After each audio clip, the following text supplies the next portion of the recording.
Baik, yang pertama baru saja kami mendapatkan kabar mengenai adanya kegiatan operasi tangkap tangan oleh Komisi Pemberantasan Korupsi. Tentu kami mewakili pemerintah untuk menyampaikan keprihatinan bahwa salah satu anggota kabinet Merah Putih diinformasikan menjadi salah satu yang terkena proses operasi tersebut. Nah, tentu sebagaimana yang berkali-kali diingatkan oleh Bapak Presiden kepada kita semua bahwa kita perlu untuk terus berhati-hati. Semangat kita adalah semangat untuk tidak menyalahgunakan amanah yang diberikan kepada kita semua, dan karena itulah kami mendapatkan keprihatinan yang mendalam. Akan tetapi Bapak Presiden sudah mendapatkan laporan dan beliau menyampaikan bahwa itu karena hukum beliau menghormati proses di KPK dan dipersilahkan untuk proses hukum itu dijalankan sebagaimana mestinya. Dan apabila nanti terbukti, maka akan secepatnya dilakukan pergantian. Sebetulnya kalau kita monitor selama kurang lebih 10 bulan kinerja di Kementerian Tenaga Kerja, baik Menteri maupun Wakil Menteri, cukup masuk kategori cukup memuaskan, karena memang menyelesaikan banyak hal di tengah banyaknya permasalahan yang harus kita hadapi dan kita tangani.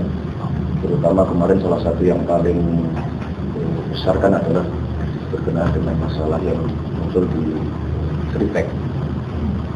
Sebenarnya apa yang dikerjakan di Kementerian Tenaga Kerja sudah cukup luar biasa. Berkali-kali sudah disampaikan oleh Bapak Presiden bahwa salah satu program atau salah satu niatan utama kita semua ini kan adalah bekerja keras untuk memberantas tindak-tindak pidana korupsi, yang kemudian itu tentunya harus dimulai dari para pejabat pemerintahan. Nah, berkali-kali kita juga sudah menyampaikan bahwa kepada seluruh utama anggota kabinet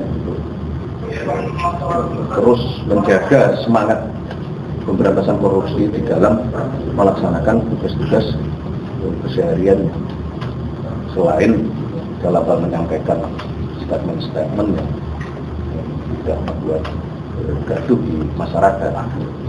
Dua hal ini selalu terus-menerus diingatkan oleh Bapak Presiden sebagai bagian dari warning kepada kita semua. Tentu justru dengan kejadian ini barangkali akan semakin keras kita memberikan dan mengingatkan kepada seluruh jajaran, tidak hanya kepada kabinet. Ini kan sekali lagi ini kan membuktikan bahwa memang korupsi ini sudah sedemikian masuk kategori kalau penyakit ini stadium 4, stadium lanjut gitu. Dan itu ya berlaku untuk tidak hanya pada pejabat negara, pada semuanya. Memang PR besar kita cukup ya. Karena kita tunggu dulu tadi 1x24 jam nanti hasil dari teman-teman di KPK seperti apa. Sekali lagi kalau memang kemudian terbukti, ya kita akan segera mungkin melakukan proses terhadap yang bersangkutan. Bahwa kemudian itu apakah akan terjadi pergantian yang itu diistilahkan reshuffle, belum tentu, tunggu dulu. Itu sampai ya bisa jadikan seperti itu, dan tidak kemudian langsung otomatis ketika salah satu pejabat karena ini wakil ya, kecuali menteri. Nah, kalaupun menteri juga mekanisme itu kan tidak kemudian selalu otomatis langsung hari itu juga dilakukan pergantian, yang bisa misalnya pejabat sementara atau mungkin penugasan khusus, interim atau mekanismenya ada. Jadi pertanyaan jangan langsung kemudian apakah akan diganti nanti kita lihat. Bapak tidak masing-masing bekerja sesuai dengan tugasnya masing-masing. Bahwa ada satu kejadian itu menjadi warning untuk kita semua, iya.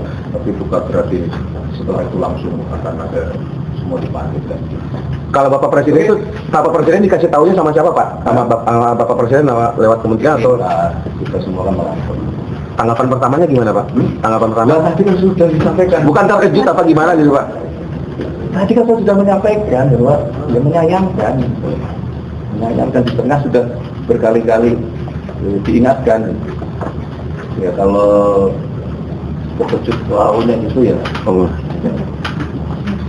Oke. Terima kasih Pak. Terima kasih Pak.